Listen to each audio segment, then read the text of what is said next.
Next સવાલ પર જઈશું વિનિત, અને એ જે સવાલ આવી રહ્યો છે એના પર નજર કરીએ, અને એ છે એક્સાઇડ ઇન્ડસ્ટ્રીઝ પર. સોનલ પારેખનો સવાલ છે. અત્યારના જો એન્ટ્રી કરવી હોય તો કરી શકાય એક્સાઇડ ઇન્ડસ્ટ્રીઝમાં?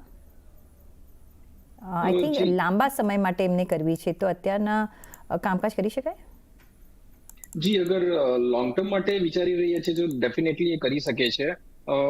એમને હું એક સ્ટોપ લોસ હું આપી દઉં છું. લગભગ 450ની આસપાસમાં સારો એવો સપોર્ટ છે અને નિયર ટર્મમાં બ્રેક થાય એવું લાગતું નથી. અગર શોર્ટ ટર્મ માટે લેવા માંગે છે તો એમણે અવોઇડ કરવો જોઈએ, પરંતુ અગર લોંગ ટર્મ માટે લેવા માંગે છે તો 450 રૂપિયાના સ્ટોપ લોસ થી હોલ્ડ કરવા, 450ના સ્ટોપ લોસ થી લોંગ કરવા જોઈએ.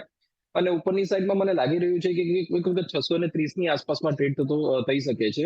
તો 630ના ટાર્ગેટ માટે બાય કરવાની સલાહ રહેશે લોંગ ટર્મ માટે. જી, તો સોનલ, તમે 630ના ટાર્ગેટ માટે 450ના સ્ટોપ લોસ સાથે કામકાજ કરી શકો છો, પણ આ લાંબા ગાળા માટેની સ્ટ્રેટેજી છે. જો તમે શોર્ટ ટર્મ માટે વિચારતા હોય તો તમારે અહીંયા કોઈ પણ એક્શન અત્યારે લેવું ન જોઈએ. તો લાંબા ગાળા માટે યસ, તમે એન્ટ્રી કરી શકો છો.